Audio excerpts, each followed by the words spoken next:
ចាសសូមជម្រាបសួរពុកម៉ែបងប្អូនចារីករាយស្វាគមន៍មកកាន់វីដេអូថ្មីរបស់នាងខ្ញុំ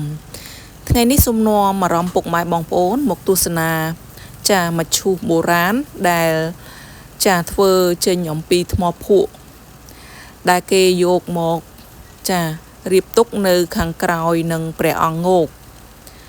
ចាមឈូសថ្មដែលគេបានរកឃើញនៅប្រាសាទអង្គរវត្តគឺមានចំនួន25ចាហើយមានមឈូសខ្លះគឺខាងអាជ្ញាធរអប្សរាគាត់បានយកទៅរក្សាទុកនៅក្នុងអគារវត្ថុសិល្បៈរបស់អាជ្ញាធរជាតិអប្សរាចាហើយមឈូសខ្លះទៀតគឺបានយកមករក្សាទុកនៅខាងក្រោយនឹងព្រះអង្គងោកដែលស្ថិតនៅជិតនឹងប្រាសាទបាយ័នចាហើយមឈូសទាំងអស់នោះគឺខ្លះគឺមានរាងជាចតុកោណកែងមានទំហំទូចមានទំហំធំចាជាច្រើនទំហំទូចគឺប្រហែលជាមានទំហំបណ្ដោយ84សង់ទីម៉ែត្រនិងទទឹង39សង់ទីម៉ែត្រចាហើយក៏មានមឈូសមួយទៀតដែលមានរាង4ជ្រុងស្មើនិងមានទំហំ83សង់ទីម៉ែត្រគុណនឹង83សង់ទីម៉ែត្រនិងមានកម្ពស់41សង់ទីម៉ែត្រចាមឈូសទាំងអស់នោះគឺមានឃើញនៅរុនទឹករងៃដែលមឈូសខ្លះមានរុន1មឈូសខ្លះមាន2ចាហើយមឈូសខ្លះគឺមានរុនទឹករងៃរហូតទៅដល់9ចាដែលអាចបញ្ជាក់ឲ្យដឹងថាជាមឈូសដោយសារយើងឃើញមានចានៅចម្លាក់ដែលឆ្លាក់នៅលើជញ្ជាំងខាងលិចថែវខាងក្រៅជ្រុងអាគ្នេយ៍នៃប្រាសាទបាយ័នឃើញមានបង្ហាញអំពីពិធីបុណ្យសពដែលអាចជាមឈូសរបស់ខ្សែរាជវង្សដែលមានតម្កល់ក្នុងទីខ្ពស់ក្នុងរោងមួយដែលមានតុបតែងយ៉ាងសមសួននិងមានមនុស្សជាច្រើនអង្គុយនៅជុំវិញបង្ហាញពីកាយវិការគោរព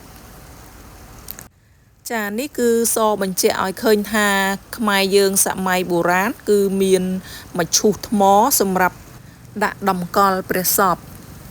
មឈូសទាំងអស់ដែលនៅប្រាសាទអង្គរវត្តគឺមានលក្ខណៈខុសៗគ្នាហើយមានមឈូសមួយដែលគេសង្កេតឃើញមានចំណុចសំខាន់ខុសគេជាច្រើនហើយដែលគេអាចសន្និដ្ឋានថាប្រហែលជាមឈូសរបស់ព្រះបាទសូរ្យវរ្ម័នទី2ចាដែលលក្ខណៈដែលអាចឲ្យគេសម្គាល់បាននោះគឺមានដូចជាមានរូបរាង4ជ្រុងស្មើមានរចនានៅក្បាច់រចនាជាច្រើនពិសេសក្បាច់ត្របកផ្កាឈូកនៅតាមផ្ទៃជញ្ជាំងខាងក្រៅទាំង4ទំហំមឈូសសមាមាត្រទៅនឹងជើងទម្រធំមួយនៅទិសឦសាននៃប្រាង្គកណ្ដាលប្រាសាទអង្គរវត្តនិងមានចំណុចពិសេសមួយទៀតគឺមានសិលាចារឹកចំនួនមួយជួរនៅជ្រុងកែមនិងមានរុនបង្ហូរទឹករងៃប៉ុន្តែសិលាចារឹកនោះត្រូវបានរលុបមិនអាចអានដឹងពីអត្ថន័យនៃសិលាចារឹកនោះទេជើងទម្រធំតែមួយគត់ដែលគេបានរើចេញពីប្រាង្គកណ្ដាលមកដាក់នៅជ្រុងឦសាននេះអាចជាជើងទម្ររបស់មឈូសព្រោះផ្ទៃខាងលើរបស់វាមានកែមនិងមានផ្ទៃខាងក្នុងកែមមានទំហំ92គុណនឹង92ដែលល្មមទៅនឹងអាចដាក់មឈូសចូលទៅខាងក្នុងបានមួយវិញទៀតមឈូសនេះគេបានលើកយកមកក្រោមប្រហែលក្នុងពេលធ្វើពិធី